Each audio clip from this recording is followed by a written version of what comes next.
Hundreds gather in Paris to honor Black man who died in police custody. Annual rally in memory of Adama Traoré went ahead despite being banned in the Val d'Oise and the French capital. Several hundred protesters gathered in central Paris on Saturday despite an official ban, many wearing T-shirts printed with "Justice for Adama," in honor of Adama Traoré, a 24-year-old Black man who died in police custody in 2016. Demonstrations were organized in an estimated 30 other towns and cities, including Marseille, Nantes and Strasbourg, and were described as citizens' marches of grief and anger following the police shooting of a 17-year-old youth 10 days ago. The annual march in memory of Adama Traoré, a 24-year-old Black man who died in police custody in 2016, was to have been held in the Val d'Oise, northwest of Paris, but was banned by the authorities, a decision upheld after a court appeal.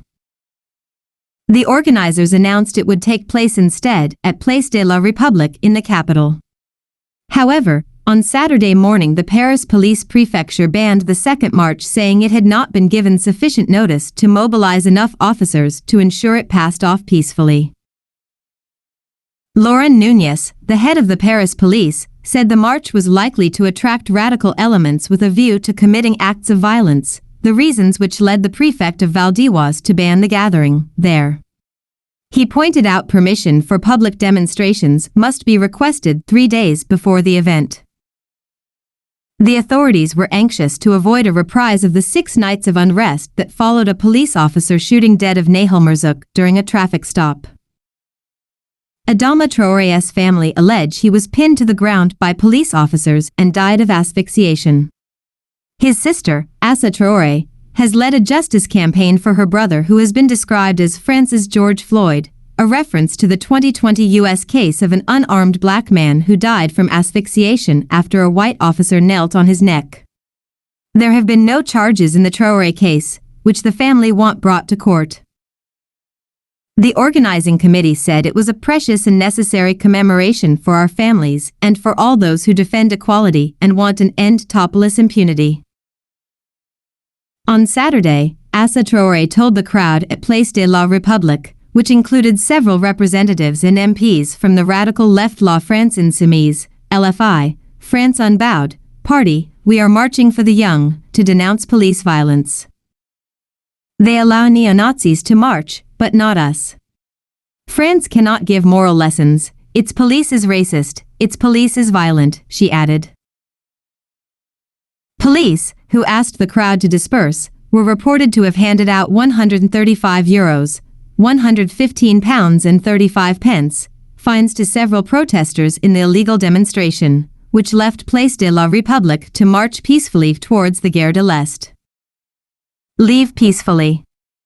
Go home now," Traoré told the protesters as the march reached the station 45 minutes later. Almost 100 associations, unions and left-wing parties, including LFI and Europe Ecology Les Verts, had called for people to take part in marches to demand a profound reform of the police, its intervention techniques and its weapons. Olivier Véran, the government spokesperson, had criticized those whose only suggestion is to call for demonstrations in towns and cities that are still recovering from the looting. The death of Nahel, a French teenager with North African roots, sparked several nights of urban violence across France, unprecedented since 2005, and again threw a spotlight on the tension between young people in the urban housing estates and the police. The 38-year-old police officer who fired the fatal shot has been mis en examen, the French equivalent of being charged with voluntary manslaughter.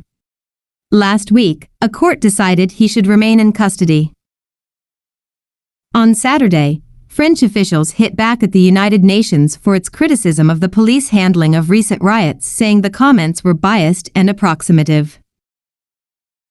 The UN's Committee for the Elimination of Racial Discrimination, CERD, had also expressed profound concern at the persistent practice of racial profiling combined with the excessive use of force in law enforcement, particularly by the police, against members of minority groups, notably people of African and Arab origin. In response, the French Foreign Ministry issued a statement saying racial profiling was prohibited in France. Any reported discriminatory behavior will be followed up and, where it is established, will be subject to administrative or judicial sanction, it said.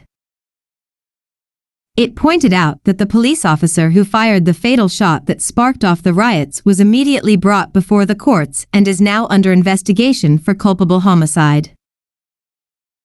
The forces of law and order in France are subject to a level of internal, external, and judicial control that few other countries have, it wrote.